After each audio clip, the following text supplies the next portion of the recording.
Assalamualaikum warahmatullahi wabarakatuh.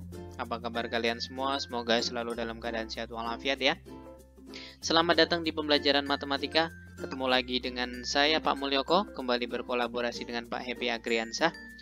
Kita akan membahas materi matematika kelas 7, yaitu bab tentang garis dan sudut. Pada video bagian yang pertama ini kita akan membahas tentang hubungan antar garis. Oke. Tujuan pembelajaran kita pada video kali ini yang pertama adalah memahami titik, garis, dan bidang. Kemudian memahami hubungan titik, garis, dan bidang. Selanjutnya memahami kedudukan dua garis. Dan yang terakhir adalah memahami sifat garis sejajar. Oke, langsung saja persiapkan diri kalian. Mari kita mulai. Yang pertama sebelumnya kita pahami dulu apa itu titik, garis, dan juga bidang. Kita mulai dari titik ya. Titik adalah sesuatu yang memiliki kedudukan tapi tidak mempunyai ukuran. Titik itu ada kedudukan, tapi dia tidak mempunyai ukuran. Nah, contohnya misalkan ada satu titik A, kemudian ada lagi titik K, kemudian ada lagi titik M. Ini salah satu contoh ya. Jadi titik-titik ini tidak memiliki ukuran, tapi dia ada kedudukannya atau posisinya. Nah, begitu ya, bisa dipahami ya untuk titik. Kemudian selanjutnya kalau garis. Garis itu merupakan suatu himpunan titik-titik yang anggotanya terdiri dari lebih satu buah titik. Dan titik-titik tersebut berderet ke dua arah yang berlawanan hingga jauh tak berhingga. Kalau titik tadi adalah satu kedudukan, nah kalau garis ini titik-titik dikumpulkan, maka menjadi sebuah garis. Ini contoh-contohnya ya. Ini misalkan ada garis S, ini adalah kumpulan dari titik-titik yang dikumpulkan menjadi satu, memanjang ke kanan dan ke kiri, atau bisa ke atas ke bawah tergantung dari posisi garisnya, dan ini bisa diperpanjang terus sampai tak hingga ya. Ini contoh-contoh garisnya, ada yang mendatar, ada yang lurus, ada yang miring, dan ada yang tegak juga. Itu merupakan contoh-contoh dari garis. Selanjutnya kita ke bidang.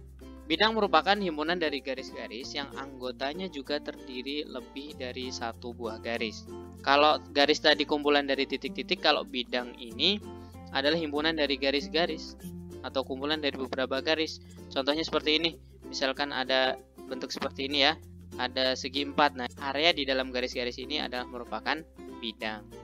Nah, yang kita gambar sekarang ini adalah bidang datar.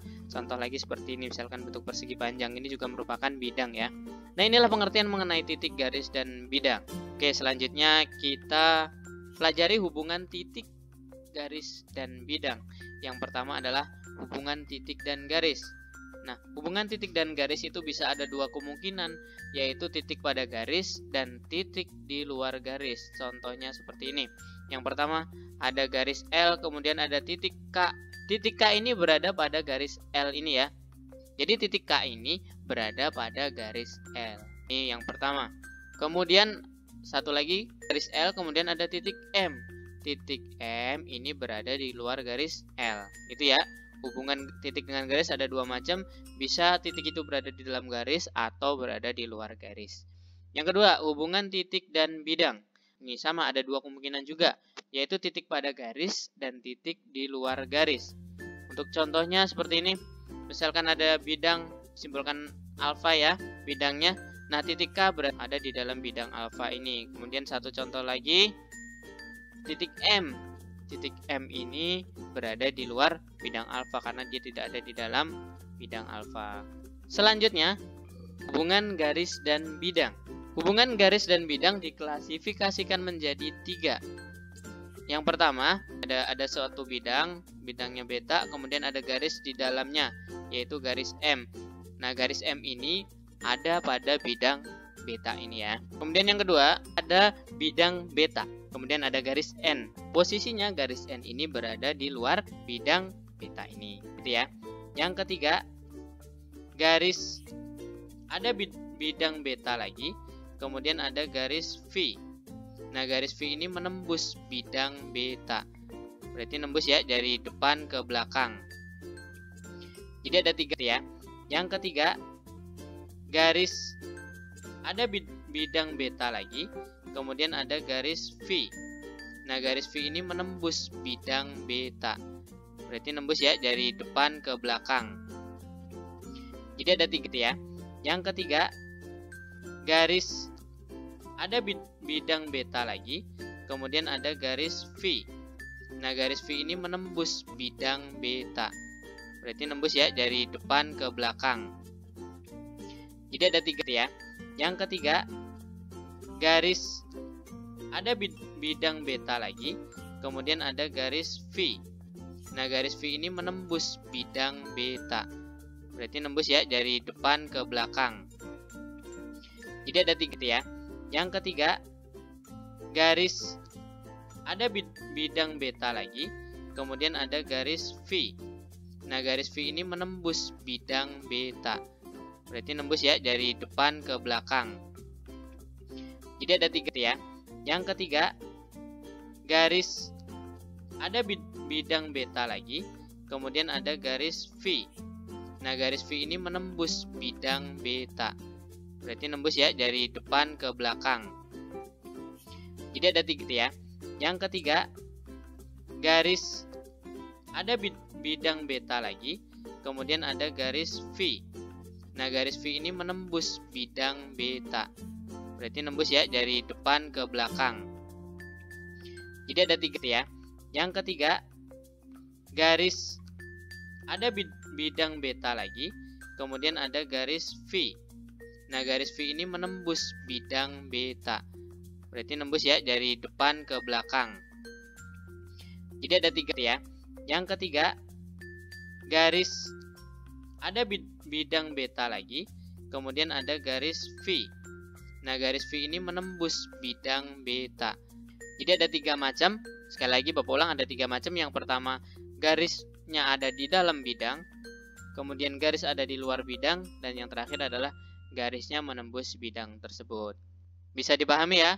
Kemudian kita lanjutkan ke titik-titik segaris. Berarti hubungan titik dengan titik dalam satu garis. 2 titik atau lebih dikatakan segaris jika titik-titik tersebut terletak pada garis yang sama. Untuk contohnya, misalkan seperti ini. Ada garis M, kemudian ada titik A, titik B, dan titik C. Titik A, B, dan C ini ada pada garis yang sama, yaitu ada pada garis M. Semuanya di dalam satu garis ya. Maka ini dinamakan titik-titik yang segaris. Yang kelima atau yang E, titik-titik sebidang. Kalau tadi titik-titik segaris, sekarang titik-titiknya sebidang. 2 titik atau lebih dikatakan sebidang jika titik-titik tersebut terletak pada bidang yang sama. Contohnya begini. Ada titik J, K, dan L. Ada pada bidang beta. Ketiga titik-titik ini ada dalam satu bidang yang sama, yaitu ada pada bidang beta. Ya, kita lanjutkan. Nah, selanjutnya garis. Garis ini kurang lebih nanti penamaan garis ya. Misalkan ada garis lurus, kemudian ada titik A dan titik B. Nah, titik A dan B ini berada pada garis tersebut. Maka garis itu bisa disebut dengan garis AB. Jadi nama garis ini adalah garis AB, begitu ya. Dilambangkannya dengan seperti ini, AB. Selanjutnya ada ruas garis atau segmen garis. Nanti kita bedakan apa itu garis dan apa ruas garis ya. Kalau ruas garis seperti ini, misalkan ada titik C dan D kemudian dihubungkan dengan satu garis lurus. Titik C dan D menjadi pembatas garis. Kalau hanya garis tadi dia tidak terbatas, ke kanan dan ke kirinya bisa diperpanjang sampai tak hingga. Kalau ruas garis dia berhenti di titik-titik ini batasnya. Maka ini disebut dengan segmen garis CD. Nah, dilambangkannya dengan huruf CD dengan garis di atasnya tanpa ada panahnya ya. Bedakan dengan yang tadi. Kalau yang tadi menggunakan panah kanan kiri. Kalau garis, kalau ruas garis tidak menggunakan panah kanan kirinya. Selanjutnya adalah sinar garis. Nah, contohnya seperti ini. Ada titik G kemudian H dan kita buat garis di G yang melewati H. Nah, pangkal garisnya adalah G dan melalui titik H. Titik G ini sebagai pembatas. Nah, misalkan center berarti G-nya ini senternya. Kemudian membuat garis lurus sampai tak terhingga melewati H. Nah, makanya ini disebut dengan sinar garis GH. Lambangnya atau simbolnya GH dengan tanda panah hanya di salah satu sisinya saja. Kalau ini sebaliknya, pangkal garisnya dari H kemudian melalui titik G, maka ini disebut dengan sinar garis HG. Dengan tandanya adalah sebaliknya ya, kebalikan dari yang atas ini tadi. Jadi pahamin kan ya? Kita lanjutkan lagi ke kedudukan 2 garis. Kedudukan 2 garis, yang pertama ada garis sejajar. Dua buah garis dikatakan sejajar apabila kedua garis tersebut terletak pada satu bidang datar yang tidak akan berpotongan meskipun diperpanjang tanpa batas atau sampai tak terhingga. Hanya seperti ini, ada garis M dan garis N. Ini adalah dua garis yang sejajar. Kalau dua garis sejajar itu misalkan posisinya mendatar, sama-sama mendatar. Kalau misalkan miring, sama-sama miring ya. Kalau tegak ke atas, sama-sama tegak ke atas. Itu disebut dengan garis yang sejajar. Nah, dua garis ini kalaupun diperpanjang sampai sepanjang apapun, dia tidak akan pernah ketemu. Garis M sejajar dengan garis N. Kalau disimbolkan akan menjadi seperti ini. Ini M, kemudian ada dua garis miring N. Ini lambang dari sejajar. Artinya ini dibacanya M sejajar dengan N. Kita lanjutkan ke garis berimpit. Dua buah garis yang terletak pada satu bidang datar dikatakan berimpit jika dan hanya jika kedua garis itu memiliki paling sedikit dua titik potong atau dua titik persekutuan. Nah, misalkan ada satu garis, misalkan K. Kemudian ada satu garis lagi tepat menempel dengan garis yang pertama tadi. Kita misalkan V nama garisnya. Maka kedua garis ini sama ya. Dua garis ini berada pada posisi yang sama. Nah, inilah yang disebut dengan dua garis. Selanjutnya ada garis berpotongan. Dua buah garis yang telah dikatakan saling berpotongan jika dan hanya jika kedua garis tersebut memiliki satu titik persekutuan. Kalau berimpit tadi dua titik persekutuan, maka jadi satu posisi yang sama. Kalau berpotongan dia hanya berpotongan pada satu titik. Contohnya seperti ini. Misalkan ada garis A, kemudian ada lagi garis B. Nah, posisi inilah yang disebut dengan berpotongan. Dia berpotongan di satu titik di sini. Garis A dan B berpotongan di satu titik. Maka ini disebut garis A berpotongan dengan garis B. Selanjutnya ada garis bersilangan. Dua buah garis dikatakan bersilangan jika keduanya tidak sejajar dan tidak berpotongan. Oke, perhatikan ini. Misalkan ada kubus A, B, C, D, E, F, G, H. Manakah garis yang bersilangan itu? Kalian perhatikan ada garis FB kemudian dengan CD.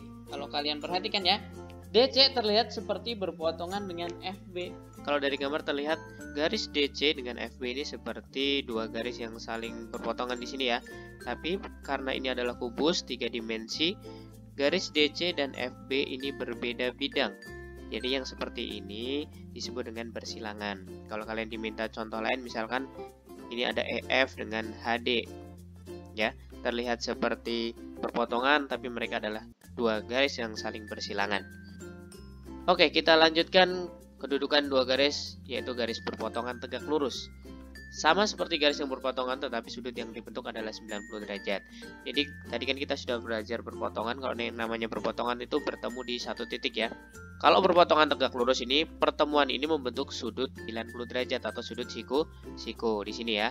Nah, ini disebut dengan berpotongan tegak lurus. Ini garis X dan Y berpotongan tegak lurus. Nanti disimbolkannya seperti ini.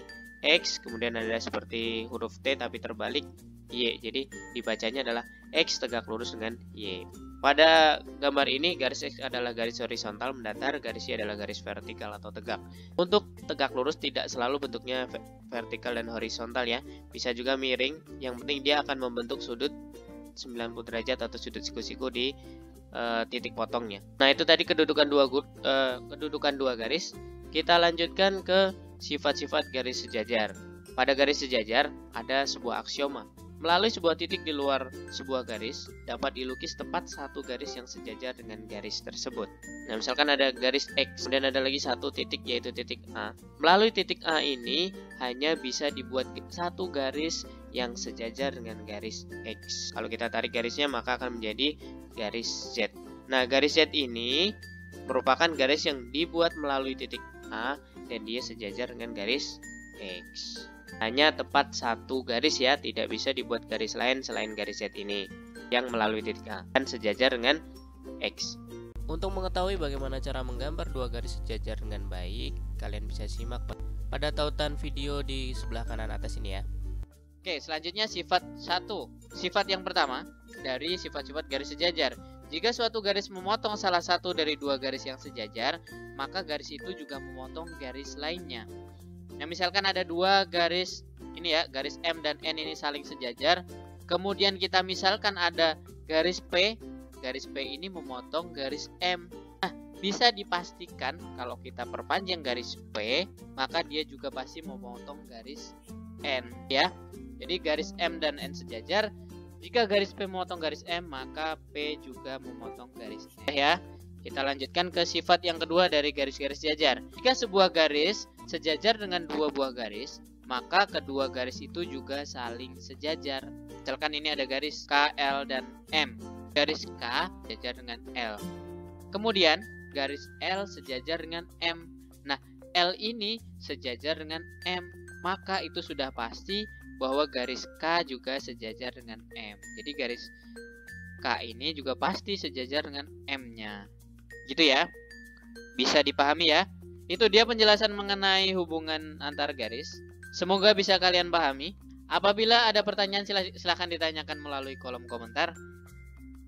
Terima kasih sudah menyimak video ini. Jangan lupa untuk like dan juga share video ini ke teman-teman kalian juga membutuhkan video ini. Terima kasih sudah menyimak video ini. Jangan lupa untuk like dan juga share video ini ke teman-teman kalian juga membutuhkan video ini. Semoga video ini bermanfaat untuk kalian. Terima kasih. Wassalamualaikum warahmatullahi wabarakatuh.